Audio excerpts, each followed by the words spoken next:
Veronica here, and welcome back to my channel.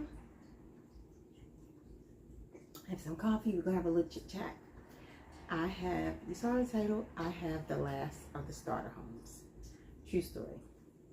Hopefully you can hear me. I'm not gonna be too loud. All the windows are open. It's a nice April day. So a little bit of backstory. In 2018, I graduated from college with a degree in the medical field. By the beginning of 2019, I was looking for jobs in my career. And this was before the C word, the big C word, was even a thing. Hadn't heard of it, one thing about it. But I knew I wanted to own a home. So as soon as I started my position, I also started to save money. So just to give you a little context, while I was in school, like struggling, I was in poverty. As soon as I graduated and got a job, can you imagine going from poverty, bam, right to like middle class? Boom, bang, boom, bang, bang. That's how it was. So I knew top thing was I wanted to buy a house because of the issues I had experienced with housing. And I can do a story on that maybe if anybody wants to see it, if this gets enough traction. It was like a horror story in public housing. So public housing was a blessing and a curse all at the same time. It literally came right at the nick of time, and I had it while I went through college, and it was a blessing, but it was a fucking headache dealing with the agency that ran it, just all the bull crap. Like I said, I can do a story time about that. Even got some pictures, some evidence. But so that's where I was. So I went from like basically paying, like depending on like 50, like $100 some dollars for rent to $1,200. Bam. So I was like, you know, it's no point in doing this. I might as well buy a house. So this was before the C word even came about. So by the end of 2019, we start hearing that C word, and nobody knew what it was going to be, but it was crazy. It's crazy, but that's not where we're going to focus. We're going to focus on the home buying process. So I know I wanted a home, but I knew I had to save money, one, and two, build my credit. I didn't have credit. I didn't have bad credit. I just didn't have credit. So as I'm saving money, what I also did was maybe after like almost a year into work, because I was almost a year in when the big C word like really kicked in. So I was saving money. Then I opened up a secured credit card. I used it, and then, you know, we just completely like just pay it off. I just kept doing that. And then I think I also wound up getting, I think at the end of that, I don't know, it was 6 months or something, they gave me like a true credit line or something like that. So it's 2020 by now. I'm still saving money. I got a decent amount, but I start to look into what I need to do to purchase a home. And I knew it was going to have to be like with the special FHA loan, which means no money down. I don't know how it is now, but it was no money down for me. And a lot of programs, especially in your city, wherever you live, they have assistance programs that will help you with the down payment. So, or the seller can help you with closing costs, stuff like that. But that's not really happening now because it's really a seller's market. I believe it was a seller's market when I started looking. And so I had to wait for myself for me to have a credit score, because I really didn't have anything because I had no credit, so I was establishing it. So I would say probably within 6 months. So I'm going to say by the end of 2020, yes, the end of 2020, I finally started like looking. Went through the whole process, and I was given an amount, the max amount I could have for a house. I think it was like $275 or something like that. That's what I was approved for, but I did not want to go that high. I was like, look, you know, even though I have a nice job, I'm making good money, I'm a single mom.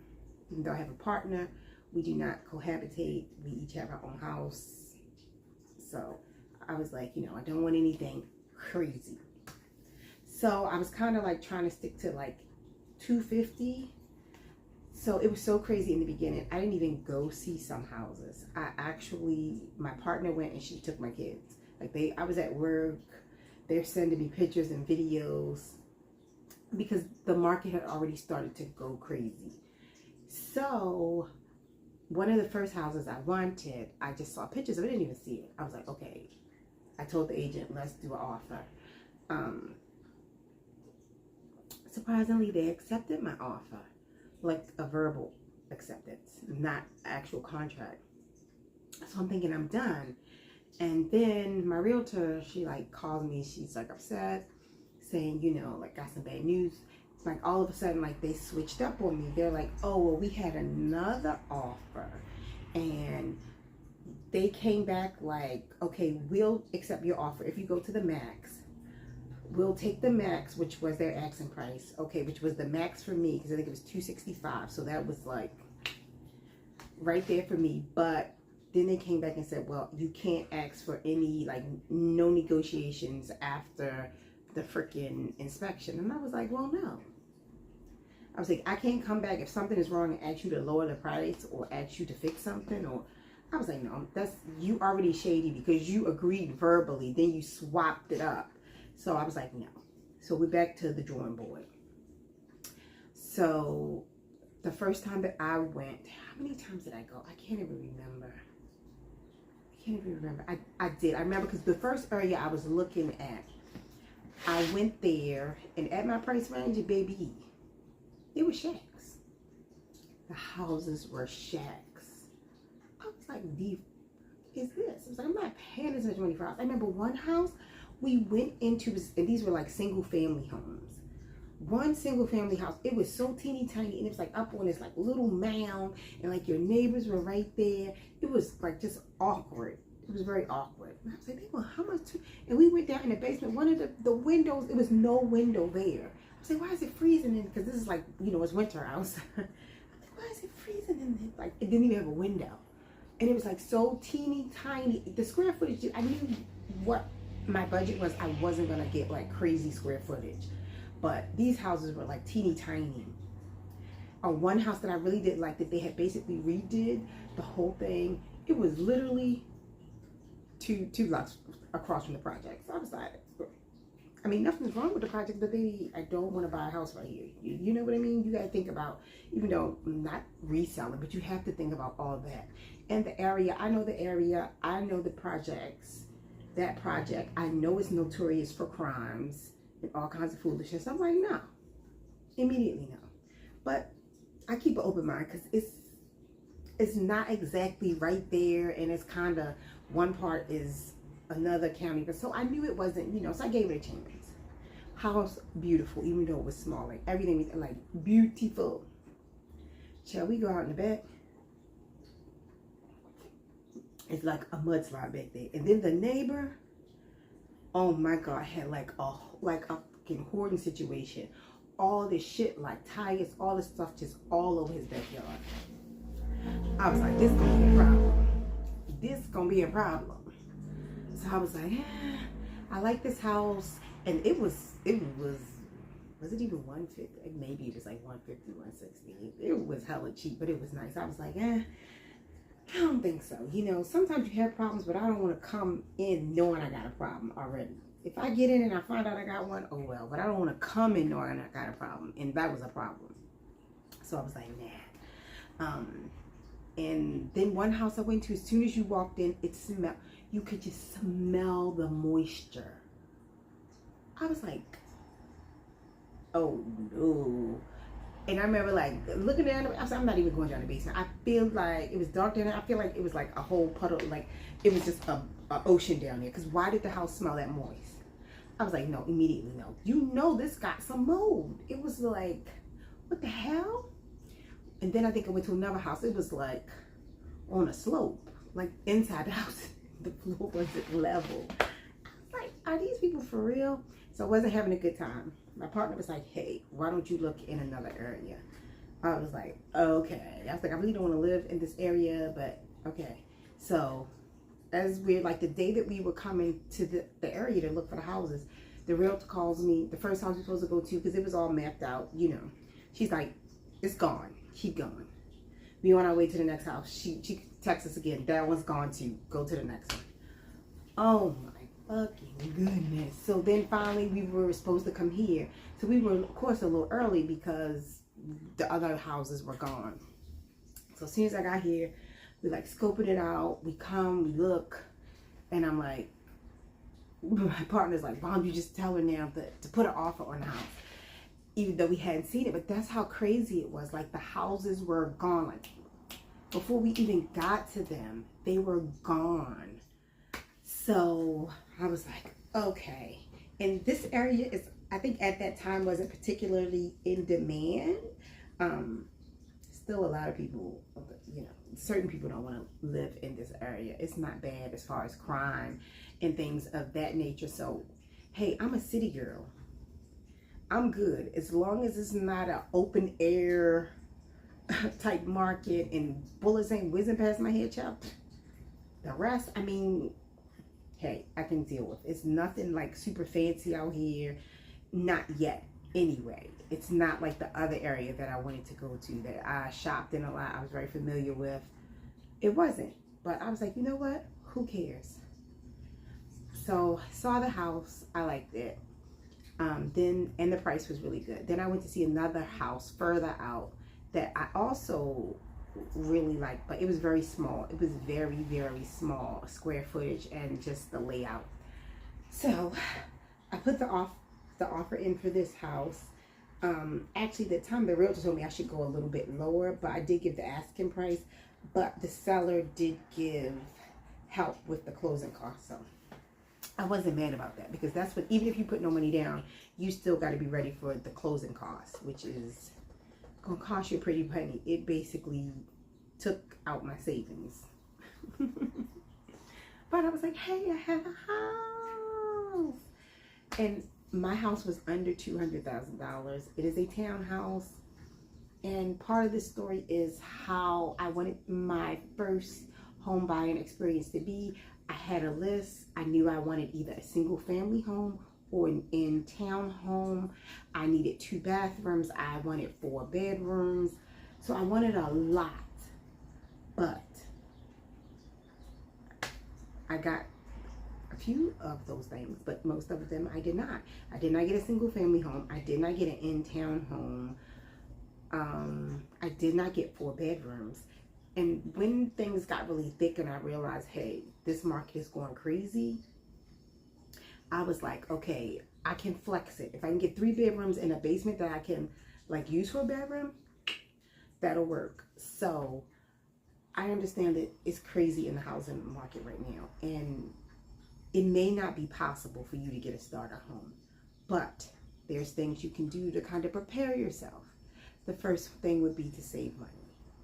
The second thing would be to definitely fix your credit. Definitely do that.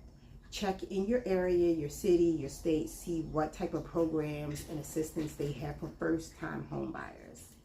That is going to be key. That will help you a lot. Know your area.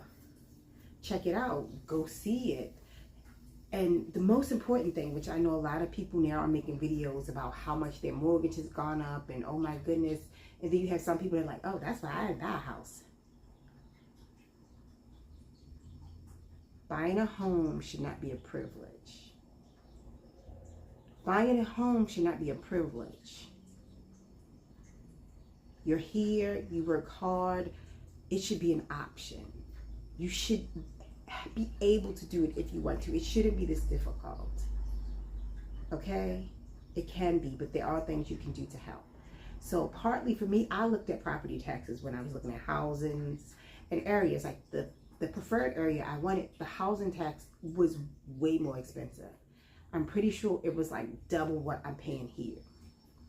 I'm in an area that is not highly developed. It is more developed, but it also kind of is like homely, old style. Like it's no big developer or anybody is coming in and going to tear down some stuff and redo stuff. It's not that up and coming.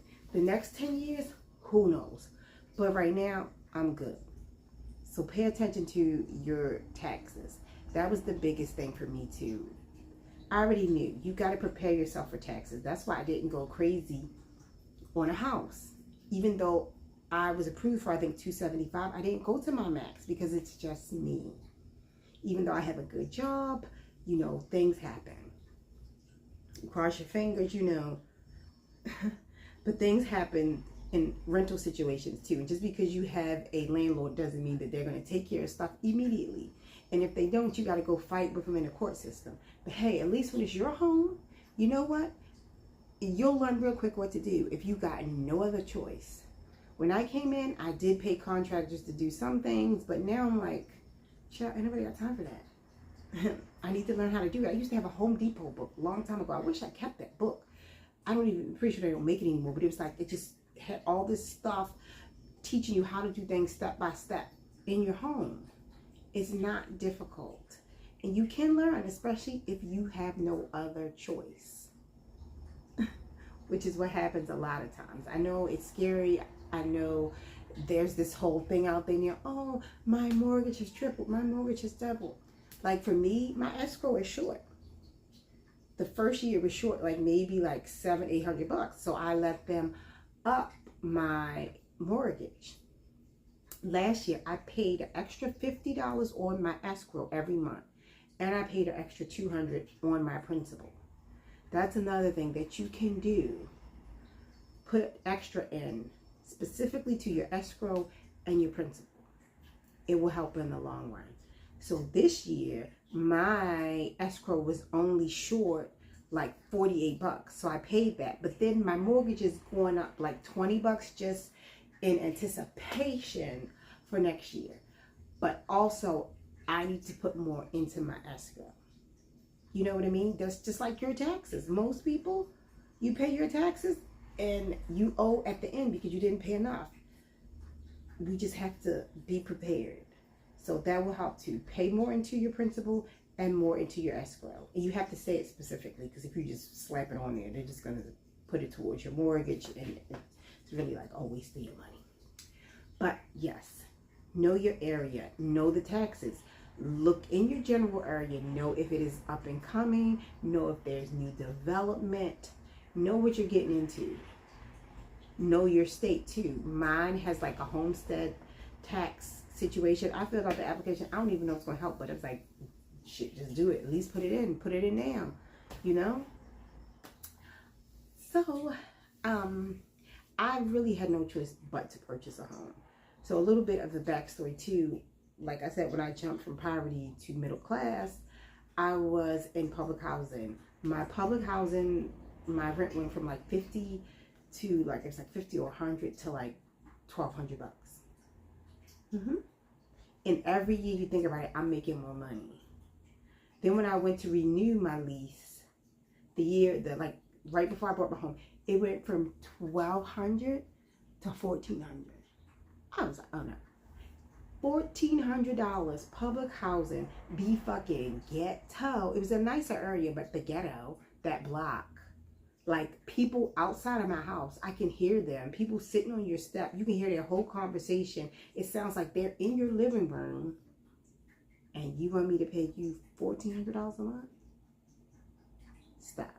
My mortgage is less than that. And the crazy thing is, if I had stayed there and been scared and not left and got my own place, I would have maxed out. I would have to taken the flat rate by now, which at that time was $1,800. Now it's probably more. Like, mind blowing. I could go ahead and pay $1,800 for that, which would be like crazy, because there's been years, like I've worked plenty of overtime, like I've gotten bonuses, you know, things look better than what they really are. So yeah, no, I wasn't going to do that. Just for me, this was a good decision. I got the last starter home. I'm sorry, but don't worry. It's a cycle. You may not be able to buy a home tomorrow or the next year. Don't give up. Save, prepare.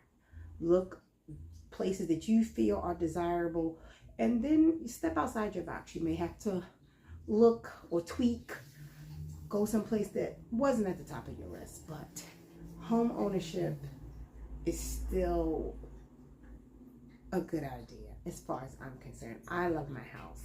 I just get to sit around some days and like, this is my house. I don't have to worry about the creepy janitor coming to my house when I'm not there. Like, if you want me to tell the story, I had like a whole situation with the freaking rental office. I had a bunch of teenage girls. You know, I was working long hours. They wanted to come into my house and do inspections while my kids were there with no adult. I was like, no. Like, they're old enough to be home by themselves, but why would I let a strange man like come into my house when I'm not there with my teenage daughters? Bizarre. But anyway, this is Vonica. Thanks for looking at my video. Like, comment, and subscribe, and hopefully we can have another conversation and some coffee, even though I did more talking than drinking.